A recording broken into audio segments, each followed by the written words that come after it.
À la Westminster Court, moi j'étais à l'audience du 13 janvier 2001 et je me suis fait accréditer, donc j'ai pu être dans la salle d'audience et j'ai fait face pendant 25 minutes à Julian Assange. On était assis face à face, il est venu s'asseoir juste en face de moi et voilà, donc on s'est regardé, on a tout fait par le regard parce qu'en fait on ne peut rien faire d'autre et il n'a pas parlé, ses avocats ne le regardent pas quand il est là. Quand Gareth Pierce vient lui parler, elle met la tête sur le côté, elle fait comme ça, comme s'il n'existait pas. Et en fait, dans cette Ces avocats ne communiquent pas du regard avec lui, pourquoi? Ah, je sais pas, je peux pas le dire. Moi, je rencontre, je donne un témoignage. Je sais pas pourquoi ces avocats ne le regardent pas. De toute manière, dans la salle d'audience, à part le public et moi, personne ne l'a regardé, ni ses avocats, ni le juge, ni personne. Personne ne le regarde, personne ne lui parle. C'est comme s'il n'existait pas, c'est comme s'il était déjà mort.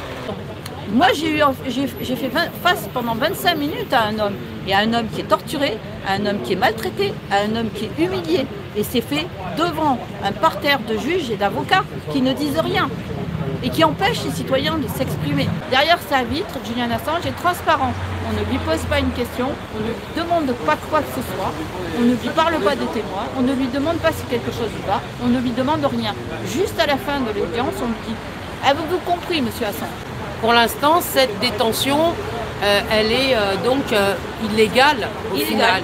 Et pourquoi la presse, enfin la presse française, la presse internationale, même en France, hein, c'est pas, enfin, il pourrait y avoir une mobilisation de la presse, il pourrait y avoir un rassemblement monstre, hein, je dis, parce que au vu des attaques qui sont faites à la liberté d'expression, aux libertés individuelles à travers cette affaire, encore une fois on a des lobbies, encore une fois on a le lobby de l'armement, ouais. Parce qu'il s'agit bien là de la vidéo qu'il avait diffusée, c'était la vidéo Collateral Murder. Voilà, Collateral Murder, où il y a deux journalistes, c'est des journalistes irakiens, c'est ça? Des journalistes irakiens, mais qui travaillent pour Reuters. Voilà, qui travaillaient pour Reuters, qui ont été assassinés froidement, lâchement. On montre dans cette vidéo en fait comment la vie ne vaut rien finalement quand on a des drones et tout ce qu'il faut finalement, et comment les gens sont abattus. Ouais. Et ça plaît pas, mais... Mais ça, c'est la liberté d'expression. C'est-à-dire que d'abord... Les gens doivent savoir. Mais là, il y a deux phases juridiques, si tu veux, qui s'appliquent. La première, c'est que quand tu es témoin d'un crime, quand tu as connaissance d'un crime, tu es en devoir de le dénoncer. Tu ne peux pas ne pas dénoncer un crime. Donc rien que pour ça, Julian Assange a fait son devoir et il ne devrait pas être poursuivi. Après, c'est la liberté de la presse et la liberté d'expression qui te permet de diffuser ce crime. Mais à partir du moment où tu dénonces un crime, tu es dans l'obligation de le dénoncer. C'est un devoir de citoyen. Tu ne peux pas être témoin de crime et ne pas le dénoncer. Julian Assange nous a envoyé un SOS. Ouais. Ce SOS, on l'a depuis longtemps, on en a parlé depuis longtemps. Il est de notre devoir de venir au secours de Julian Assange. Et c'est exactement ce qu'on a fait. C'est pour ça qu'on a créé l'association, c'est pour ça qu'on fait des demandes de libération, c'est pour ça qu'on fait des demandes d'annulation de procédure. C'est pour ces raisons-là. On a demandé à rencontrer Julian Assange jusqu'à présent, personne n'a voulu le rencontrer. Un de nos médecins a fait 2 rapports médicaux qui attestent de la torture, donc ils viennent confirmer ce qu'a dit le rapporteur de Denis Mazère de l'ONU. Les 2 rapports de notre médecin sont extrêmement complets. Elle s'est déplacée jusqu'en Angleterre pour les faire. Elle est allée dans les salles d'audience. Elle se déplace quand elle peut. Donc c'est très important. Donc ces 2 rapports sont là. Donc on fait tout ce qu'on peut pour montrer qu'il y a une injustice, une illégalité. Torturer quelqu'un est un crime. Or, aucune question dans la salle d'audience n'est posée sur qui torture Julian Assange. Et pourquoi? On est en Angleterre, dans le pays de l'habeas corpus, on est dans un pays démocratique, enfin soi-disant démocratique, qui torture. Mais si quelqu'un torture dans une prison anglaise, c'est l'Angleterre qui est responsable. Personne d'autre, c'est pas les États-Unis qui sont les méchants dans cette histoire, c'est l'Angleterre. L'Angleterre peut annuler la procédure d'extradition très facilement.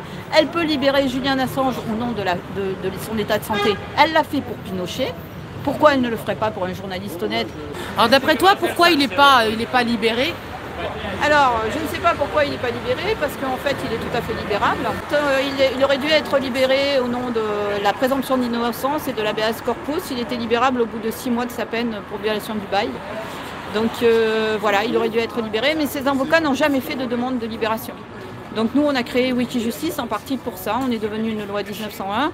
On a mis notre nez dans les lois anglaises et on a fait des demandes de libération. Donc depuis novembre, on a fait 4 demandes de libération. La dernière a été faite hier, le 19. Et dis-moi, quand vous faites la demande de libération, vous vous constituez partie civile? On est partie civile. Vous êtes partie civile? On est personnalité morale. Et est-ce que la Cour, elle en parle de ça? Non, elle ne répond pas, elle ne répond à aucun courrier, elle ne prend pas les accusés de réception, elle ne nous renvoie pas les accusés de réception, elle ne répond à aucun de nos courriers. Les seuls qui ont répondu, c'est le directeur de la prison qui a dit que tout se passait bien pour M. Assange dans la prison, donc on ne sait pas. En fait, il y a un directeur de prison qui dit que tout va bien pour Assange, que c'est pas possible qu'il soit à l'isolement, que normalement il a accès à la bibliothèque, il a accès à tout. Et finalement, ses avocats disent qu'ils ne peuvent pas le voir. On a les super sons parisiens. Ses avocats disent qu'ils ne peuvent pas le voir, ses avocats disent qu'il est à l'isolement 23 heures sur 24, ses avocats... Donc on a 2 sons de cloche différents, le son de cloche d'un directeur de prison qui dit que bon voilà, ça se passe normalement comme dans une prison normale, et des avocats qui disent exactement le contraire, donc on ne peut pas savoir. Madame Pierce, maître Pierce, se plaint, geint à toutes les audiences en disant qu'elle ne peut pas voir son client, qu'elle n'a pas une heure, qu'elle n'a pas ceci, qu'elle n'a pas cela, sauf qu'à la dernière audience, à celle où j'étais, ils ont justement déplacé l'audience du 14 au 13 pour que Madame Pierce, maître Pierce, voit son client. Ce qu'elle n'a pas fait parce que soi-disant elle n'avait pas de temps ce jour-là pour le voir. Donc elle ne voit pas son avocat, donc ça ne lui permet pas de préparer une défense. Il a combien d'avocats? Parce que là ce soir on avait un avocat qui dit qu'en fait il était à l'audience, il a travaillé sur le dossier. Tu l'as interpellé dans la conférence à un moment donné, qu'est-ce que tu lui as dit? Je l'ai interpellé parce qu'il a dit que c'était les prisonniers qui avaient demandé un assouplissement du régime de Julian Assange. Or c'est pas possible. En plus, dans l'état dans lequel est Julian Assange, on ne peut pas le réintégrer dans un collectif. Il a été mis à l'isolement beaucoup trop longtemps et dans tous les manuels de prison, on explique qu'il faut remettre quelqu'un très très progressivement en contact avec la réalité quand il a été mis à l'isolement 23 heures sur 24. C'est de la folie de remettre Julian Assange s'ils l'ont fait, avec 40 prisonniers, du bruit qu'ils ne supportent pas, un cerveau qui ne fonctionne peut-être pas tout de suite. Et toi tout à l'heure tu m'as dit que normalement il ne devait pas être poursuivi, il n'était pas, que sa responsabilité sur Wikileaks n'était pas engagée parce que les hébergeurs... Alors j'explique. En fait, le propriétaire des noms de domaine est son père, M. John Chilton. Il est propriétaire des 2 noms de domaine, Collateral Murder et Wikileaks.org. Il est propriétaire de ces noms de domaine sur un site hébergeur qui s'appelle Dynadot. Il l'est depuis très longtemps. Il a été poursuivi aux États-Unis par une banque qui s'appelle Julius Baer, qui est une banque suisse, pour avoir sorti des données de la banque et les avoir publiées sur Internet, ce que fait normalement Wikileaks. Mais c'est M. Shipton qui a dû répondre de ces actes devant la justice américaine, la justice californienne. Le juge qui a tranché s'appelle Jeffrey White, et ce juge a donné raison à M. Shipton au nom du premier amendement américain. Donc il y a une jurisprudence, c'est-à-dire que M. Shipton a été libéré et a eu droit, n'a pas été poursuivi pour avoir divulgué ses données au nom du premier amendement. Or, ce qu'ont dit les avocats, c'est que ça ne pouvait pas marcher pour Julian Assange. C'est faux, puisque M. Shipton est soi-disant australien et à l'époque des faits, il vivait au Kenya. Donc c'était pas du tout un citoyen américain. Donc le premier amendement s'est appliqué à un citoyen non américain. Du reste, le premier amendement n'est que la reprise de ce qui existe dans la Déclaration universelle des droits de l'homme et de ce qui existe dans le pacte relatif aux droits civils et politiques, dont tous les citoyens du monde bénéficient et qui ont été ratifiés par les États-Unis. Donc qu'ils le veuillent ou non, ils sont obligés de laisser la liberté d'expression aux individus, à n'importe qui. C'est comme ça, c'est dans les règles. S'ils ne le font pas, quoi que disent les avocats, ils violent les lois et pour l'instant, ils viennent installer. Alors, le siège de la Fondation Courage se trouve aux États-Unis, dans un hôtel, dans un immeuble qui appartient à l'État fédéral, où on trouve le Home Office qui gère les extraditions. Et la torture, entre autres. Et la torture. Et voilà. Et donc, mais la Fondation Courage n'est pas une fondation à but non lucratif. En réalité, c'est une corporation. Ça s'appelle Courage Corporation, en fait. C'est une PME aux États-Unis qui est dirigée par quelqu'un. Et l'appel aux dons est géré par une association, une fondation qui s'appelle la Vauland Stiftung, qui se trouve en Allemagne, en Berlin. Et la Va Hollande Stiftung, c'est la fondation qui a piloté Wikileaks depuis le début, qui est donc en responsabilité pénale de Wikileaks, puisque c'est eux qui ont créé ce qu'on appelle le projet 04 Wikileaks. Le projet 04 Wikileaks a été créé par la fondation, piloté, impulsé par la fondation Va Hollande, et Julian Assange est un employé de la Va Hollande. Il n'a jamais été le créateur de Wikileaks, il ne l'a jamais piloté, il a été un simple, comment peut-on appeler ça, un directeur de projet, ça s'appelle. Voilà, il a un contrat de directeur de projet. Donc la Va Hollande est celle qui devrait être dans le box des accusés avec le père de Julian Assange. Non, mais c'est l'État qui est criminel. C'est l'État qui viole les lois. C'est les juges qui violent les lois. Quand Madame Barrester, la juge, laisse Julian Assange en prison alors qu'il est torturé, alors qu'elle voit son état de santé se dégrader, c'est elle qui est coupable. Et le jour où la justice va passer, c'est Madame Barrester qui devra répondre de ses actes. Parce que valider la torture, fermer les yeux sur la torture, c'est être complice de la torture. Et être complice de la torture, je le rappelle, c'est être tortionnaire. Donc il y a un jour ou l'autre où Madame Barrester, la justice anglaise, devra répondre de ses actes. La violation des droits, elle est faite sur le sol anglais. Elle n'est pas faite ailleurs. Ils violent les lois du fair trial, ce qu'on appelle le procès honnête, c'est-à-dire que le prisonnier doit être dans le box des accusés, ce qui n'est pas, parce qu'il est souvent en vidéolien. Il doit pouvoir s'exprimer, il doit pouvoir parler avec ses avocats, il doit avoir accès à un ordinateur, il doit avoir accès à sa défense, il doit pouvoir être libre parce que l'habeas corpus le permet et parce qu'il a la présomption d'innocence. Pour l'instant, il n'est accusé de rien. À partir du moment où on est accusé de rien, on se présente libre dans un prétoire. C'est comme ça, c'est la loi. Donc là, ceux qui violent la loi, ce sont les Anglais pour l'instant.